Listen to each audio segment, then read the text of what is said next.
हाय नमस्कार दोस्तों, मैं संतोष कुमार निषाद। आप देख रहे हैं मेरा perfect scan perfect view channel.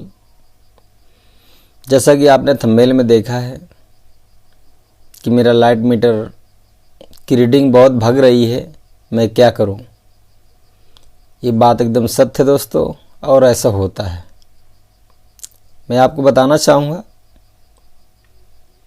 कि जब भी लाइट मीटर आपका भाग रहा हो या रीडिंग भाग रही हो तो उसमें घबराने की ज़रूरत नहीं है। आपको कुछ कार्य करने होंगे, आपका सही होगा, उसके रास्ते भी हैं। जो चीज़ बिगड़ती है उससे बनाई भी जा सकती है, मगर आप उस रास्ते को अपनाएंगे नहीं तो आपको कुछ लॉस ही होना है। दोस्तों, मैंने आपको कितनी बार बताया है कि आप मेरे चैनल को भूल जाते हैं। पहले सब्सक्राइब कर लीजिए, कभी न कभी मेरी बात बताई हुई आपको काम आएगी। मैं जितने भी वीडियो में कोई बात बताता हूँ वो अवश्य आपके काम के हित की रहती है। मुझे तो लाभ है जो कि आपके अधिकार होते हैं, तो उसमें मेरा खुद लाभ है, क्योंकि मेरे बताने से 2-4-10 लोगों का काम सफल हो रहा है, तो उससे तो मेरा लाभ है।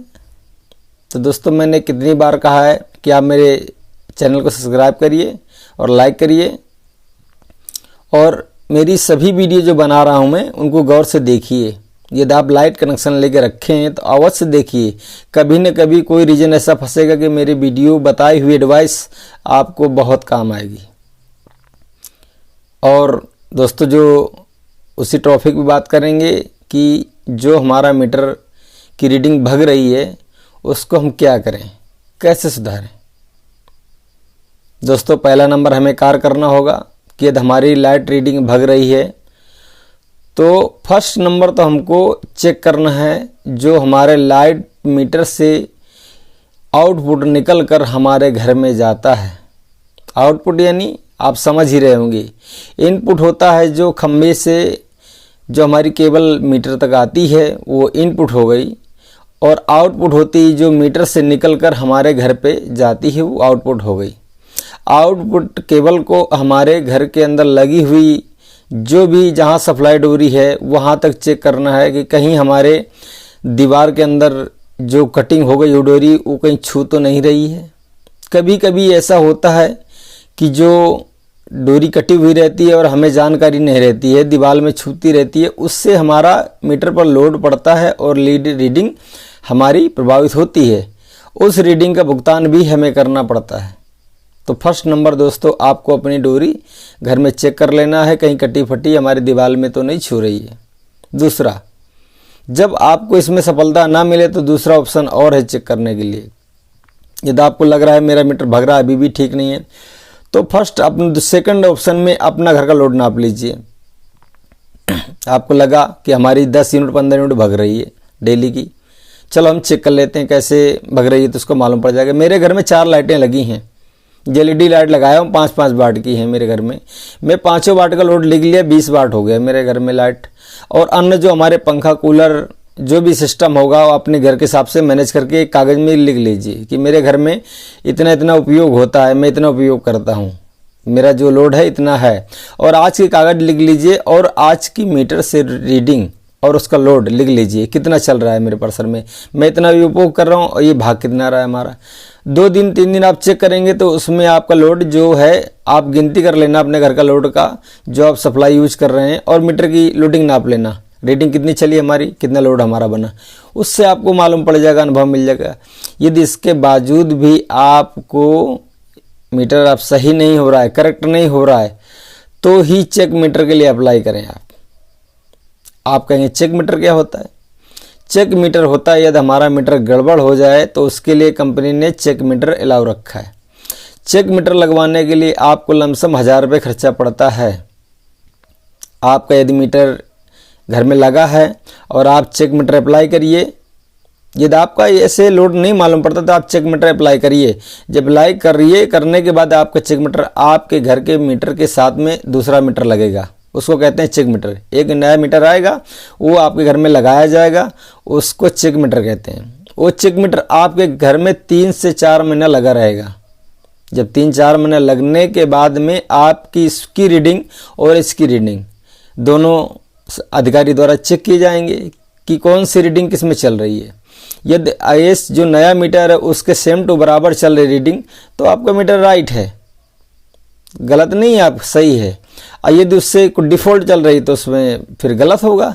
यदि मीटर आपका ख़राब होगा तो आपको चार्जेस जो मीटर के रहेंगे वो नहीं लगेंगे, और यदि ख़राब नहीं है, सही है, तो 1000 रुपये तो आपको भुगतान पहले ही कटना पड़ता है। वो 1000 रुपये की रसीद कटवाएंगे तब आपका जाके मीटर लगेगा। फिर अपने अपने हिसाब से अपने अपने एरिया में अलग अलग रूल्स होते हैं, वो अपने हिसाब से जो भी फॉलो हो इस तरह से चेक मीटर लगेगा।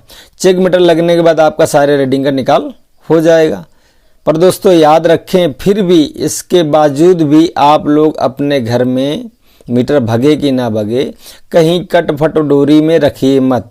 हमेशा अपने घर की वायरिंग चेक कर लीजिए कि हमारे घर में वायरिंग सही सलामत है या नहीं है। यदि सही सलामत ना हो तो जो कटिंग है, यदि नई डोरी नहीं ला सकते तो उसमें टेप पट्टी मारिए, टेप पट्टी मारकर चलाइए, अच्छे से रखिए। तो आपका कभी आपका एक तो जो कहीं फॉल्टिंग नहीं होगी, ये डोरी कटिंग है, शॉर्ट नहीं खाएगा, किसी करंट लगने से बचाव होगा। दूसरी बात, जो हमारा चलने वाली सप्लाई है उसकी रीडिंग का हमारे पर प्रभाव नहीं पड़ेगा, उसका बिल भी हमारा ज़्यादा नहीं आएगा। ये चीज़ होती है रीडिंग में, इसको कहते हैं रीडिंग बढ़ना। कुछ कभी कभी ऐसा होता है दोस्तों कि मीटर अचानक जंप मार जाता है। जंप यानी इलेक्ट्रिक सिस्टम है, इलेक्ट्रिक मीटर है ये हमारा जो लाइट मीटर इलेक्ट्रिक मीटर है। तो इसीलिए मेरी एक सुझाव और एक सलाह है कि जो भी हमेशा पर्चियाँ रीडर द्वारा निकाली जाती हैं बिलिंग की, तो उनको आवश्यकता संभाल के रखना चाहिए। लोग क्या करते हैं, उसको आज निकाला, शाम को सब फेंक दिया। जब कोई मुसीबत आती तो वही पर्चियों को आपको आवश्यकता पड़ेगी कि हमारे अगले मंथ कितनी रीडिंग थी और कितनी नहीं है, हमने कितना बिल अमाउंट भरा। वो सारी पर्चियाँ अपने सावधानी से अच्छे से रखना चाहिए कि कभी न कभी हमारे काम आ सकती हैं, मगर लोग फेंक देते हैं। पर मैं उनसे कहना चाहूँगा कि ऐसा मत करिए, रखे रहिए, उससे आपका भी लाभ होगा। कभी कभी ऐसा होता है मीटर जंप मार गया। अब जिस घर में आप रहते हो तो आप ही जान सकते हो, हम तो जान नहीं सकते और कि जंप मारा क्या है। मगर जंप की बात तो सिर्फ ये मीटर रीडर या अधिकारी ही जान सकते हैं, घर वालों को नहीं पड़ता। फिर भी मैं क्या कहता हूँ दोस्तों, आप बिल भुगतान कर रहे हैं, आप घर में अपना मीटर उपयोग लगाए हुए हैं, तो आपको जानकारी भी सीखना बहुत ज़रूरी है। आप मेरे वीडियो देखिए, उसमें आपको मैं समझाऊंगा कि कहाँ रीडिंग है क्या नहीं है, उससे आपको सारी चीज़ें मालूम पड़ेंगी। और दोस्तों ये तो कुछ जानकारी नहीं है तो आप मुझे वीडियो करिए, आप कमेंट करिए, मैं अवश्य उसका वीडियो बनाऊंगा। आपको क्या सीखना है, क्या जानकारी लेना है, उसका मैं वीडियो आपको 1 से 2 दिन के अंदर आपको अपलोड पहुंच जाएगा मेरे यूट्यूब के अंदर, मेरे चैनल में आप देख सकते हैं उसको। मगर आप अपने मीटर को फिर भी अपनी नज़र के सामने रखिए, जिस तरह हम बच्चे को रखते हैं अपने। एक मीटर भी हमारे एक घर का सदस्य है। क्यों कहते हैं, अंधेले को जो रोशनी दे वही सबसे बड़ा दाता होता है। यदि आप लाइट उपयोग कर रहे हैं तो आपके घर में वो रोशनी दे रहा है, तो घर का एक सदस्य जैसा ही आपका रहता है। तो आप एक सदस्य संभाल के उसको अच्छे से देख रेख करिए और अच्छे से उसको रखिए, सुरक्षित रखिए, आप भी सुरक्षित रहोगे। और आप उससे सीखिए, जो आता है बिल निकालने उससे पूछिए, वो सारी बात आपको सिखाएगा। और कभी न कभी आप अपने मीटर पर नज़र मारते रहिए कि मेरी रीडिंग अगले महीने 510 थी, अभी आज 4 दिन बाद मेरी रीडिंग कितनी उपयोग हुई, 5 यूनिट 6 यूनिट, इसके बारे में पूछिए। फिर 10 दिन बाद चेक कर लीजिए। एक बार नज़र मारना 1 सेकंड के लिए, आपका 1 सेकंड में कुछ नहीं बिगड़ेगा, मगर आप पर सारे होने वाले नुकसान बचे रहेंगे आपको देखने से। यदि आपको कल मालूम पड़ा कि मेरी 510 रीडिंग में मैंने बिल भरा है और आज मेरी 4 दिन बाद मेरा 2 यूनिट 3 यूनिट चली हुई है, तो एकदम राइट है। यदि पता लगा मैंने 510 बिल भरा हुआ है, 4 दिन बाद मेरा 500 से 600 की रीडिंग हो गई या 800 रीडिंग हो गई या 1200 रीडिंग हो गई, जंप मारना, इसको कहते हैं जंप मारना। रीडिंग कभी कभी ऐसा होता है कि मीटर जंप मार देता है, 200-300 रीडिंग भाग जाएगा ऊपर, तो ये होती जंपिंग। तो इससे आपके बचाव बने रहेंगे। दोस्तों बस मेरी बात को मैं यही प्रणाम करूंगा। मैं संतोष निषाद, आप देख रहे हैं मेरा SKN परफेक्ट व्यू चैनल। मेरे चैनल को लाइक करिए, सब्सक्राइब करिए, शेयर करिए। दोस्तों ऐसी जानकारी पाने के लिए आप मेरे बने रहिए चैनल पर। धन्यवाद, नमस्कार, आबाद रहो, खुश रहो।